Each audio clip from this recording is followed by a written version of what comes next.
तर माझ्यासोबत बच्चू भाऊ आहेत. बच्चू भाऊ, मागच्या वेळेस शरद पवार साहेब आले, बापरे, जिकडे तिकडे चर्चा चर्चा. शरद पवार साहेब नाश्ता आणि चहा पिऊन गेलते.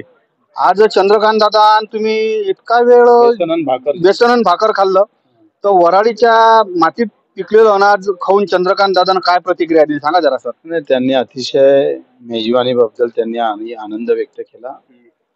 आणि कसं आहे, जेवणातून जो आनंद भेटते तो राजकारणातही भेटला पाहिजे. साध्या माफक अपेक्षा असतं ना.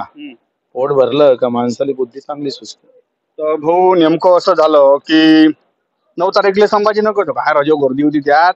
अरे निरा चालेले जागा होत ना. दाखवली हो नाही ना भाऊ, काय करू, पाणी किती आलतं बाबा. निरा तुम्ही जसे गेले तसे त्या मराठवाड्यात पाणी दाखवलं.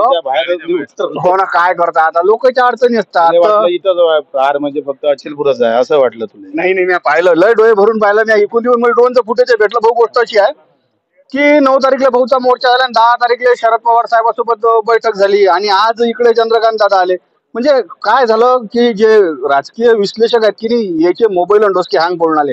काय नेमकं काय ठरून राहिलं सांगा जरासं. अजून काही दिवसानं ते कामीच पडणार नाही अशी अवस्था आहे. काही दिवसानं ते कामातच येणार नाही. कारण सगळे लोक जाती धर्मावर राजकारण करतोय. आम्ही त्याच्यापेक्षा 10 पटीनं राजकारण करावं लागतं आमच्या मुद्द्यासाठी, शेतकरी शेतमजुराच्या मुद्द्यासाठी.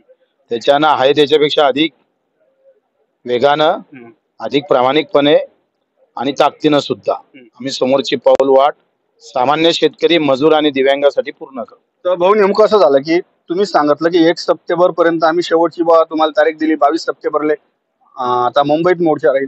तर चंद्रकांत दादांना त्याच्याबद्दल काही चर्चा, जे आपले प्रश्न आहेत त्याच्याबद्दल काही सकारात्मक दाखवले का? नाही, चंद्रकांत दादा आमची स्नेह भेट होती, एक मैत्रीपूर्ण भेट होती आणि त्या निमित्तानं जेवण होतं. असं काही वेगळं काही कारण नव्हतं. सुतगिरणी पण आता जाहीर झाले, कालच शासन निर्णय काढला. 500 लोकांना मजुरी भेटन, रोजगार भेटन असा मिल आता आपण जास्तीत जास्त 15-20 दिवसात सुरू करू. आणि दिव्यांग विद्यापीठ पण दादाकडे आहे. संत गुलाबराव महाराज हे अंध होते, दृष्टीहीन होते आणि त्यांच्या नावानं ते विद्यापीठ व्हावं आणि ते अमरावतीत व्हावं हा प्रयत्न.